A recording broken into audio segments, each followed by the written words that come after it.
So these are the subcomponents of basic metric group. Let's understand the attack vendor first. So again, attack vendor is referring about the level of access required to exploit a vulnerability. So simple thing to look at is the score will be higher for exploiting that can be executed remotely. Because I'm sitting here and I would like to access something, server which is available in US, or rather at remote place.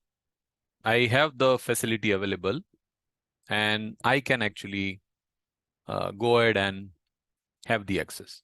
Now that exploiting capability is higher. However, if I have to really do a physical access, or I would like to look at physical port, then definitely that will be more difficult than the remote. So, and their aspect, I mean, exploiting capabilities, you cannot do it just like that, right? So now what is happening is, if I'm comparing with the remote versus physical in attacking vendor component, so if I'm able to do it sitting remotely, their exploiting capability is high because I'll be immediately able to do that.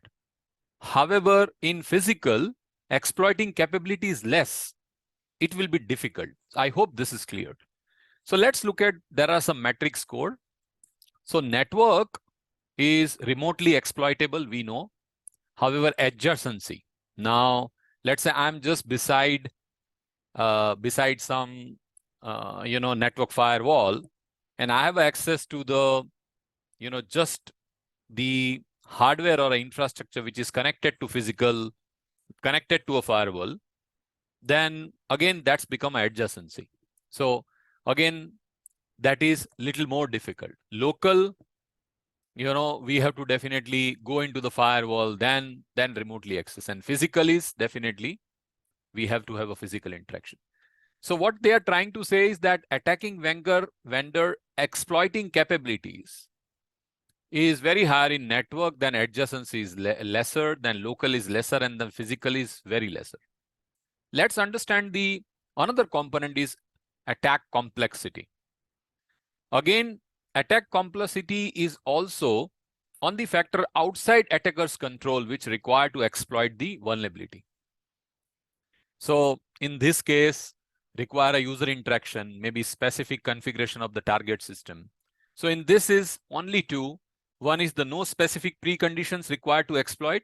Another one is, conditions to be met in order to gain a success, or rather access.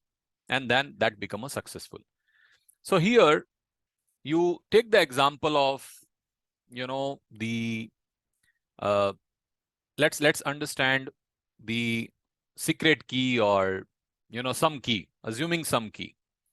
Now, when we talk about assuming some key, we are referring here, there is no precondition. You have the key, you will be able to attack it.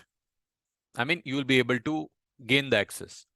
But if you don't have a key, there are preconditions, right? That key is required to access. It's like a credential management.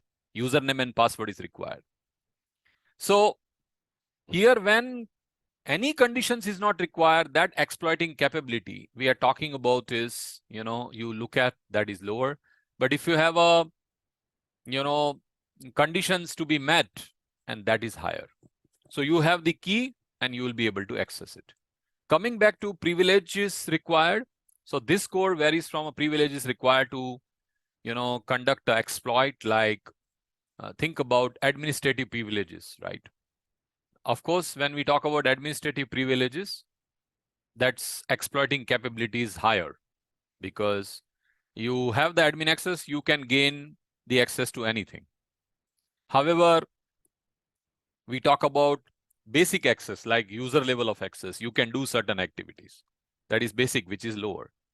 But if you do not have any privileges, you cannot do anything for that. You need a special access. So that's about privileges required in the vulnerability. let's talk about the user interaction. Again, how do you look at the user interaction? Again, user interaction is also, you are basically a simple user. Think about that. And no user interaction is required, then it is none, but there is some intervention is required